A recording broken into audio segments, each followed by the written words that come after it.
I was a pizza delivery driver for 8 months here in Midtown Detroit. It felt like years. I've had some real terrible jobs since I dropped out of college, but being a delivery driver was by far the worst thing I've ever had to do for money. It goes way beyond just being talked to like a moron by some heavy-set Armenian shop owner, or being screwed out of a tip by some white trash bimbo who lies about the lateness of her order. I've been robbed, beaten up, and almost killed while on the job. The first time was when I was delivering to an apartment building over near 8 Mile.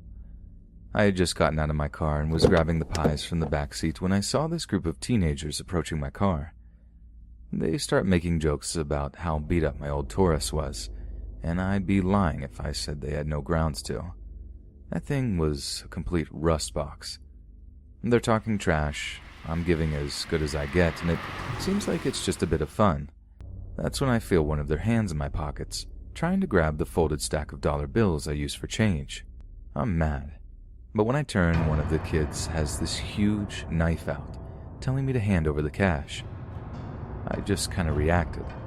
I hurled the only thing I had available to me right at the knife wielder.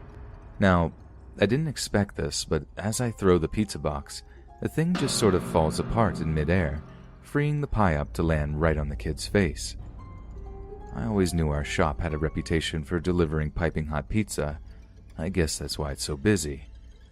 But the way that kid was screaming when practically molten hot cheese was getting stuck to his thieving face, wow, it was ear-splitting. I saw that same kid a few days later. He had a bandage over the side of his face the pizza hit, and I'd be lying if that didn't make me smile.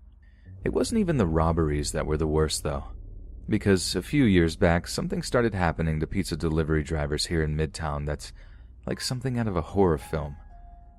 A big part of gang initiations around here is taking a potential member out to jump someone.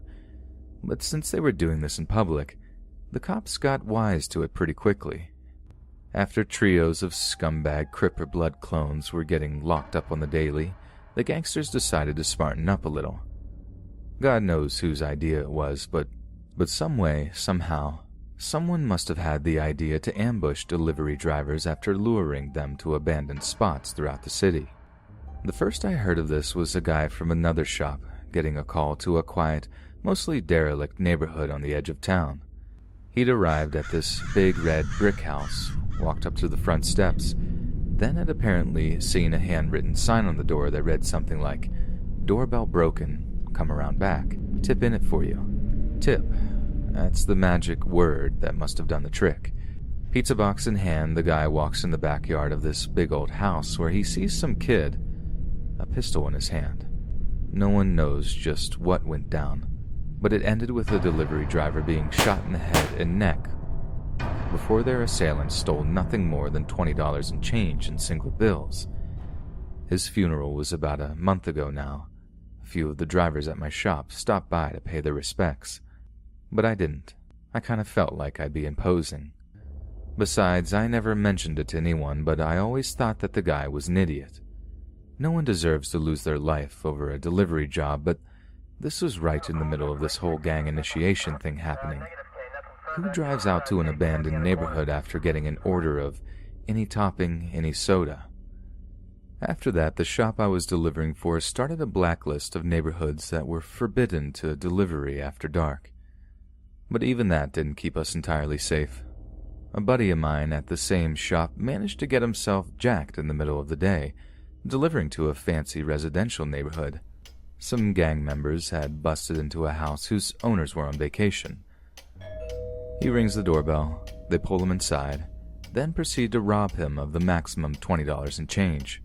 When he tells them truthfully that was all he had on him, they beat him half to death before stealing his car.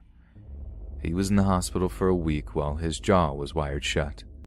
And that leads me to the last delivery I ever drove for Armin, the Armenian pizza place. The fancy townhouse beating my buddy suffered had me paranoid. Borrowing a .44 revolver from my buddy started me thinking that maybe I should just go ahead and quit. It was surreal in the extreme, being given a little rundown of how to load and fire the thing, where best to shoot someone if you didn't want to outright end their life. It felt like I was enlisting in the army or something. I had to remind myself this was a freaking pizza delivery job. So I rock up to the address I've been given, the 2 pizzas on the back seat, when I notice it's really quiet. There's a public park on the other side of the street, and thanks to a row of bushes, I can't see anything approaching from that angle. I get a bad feeling, like a really bad feeling, and take out the .44 from my glove box.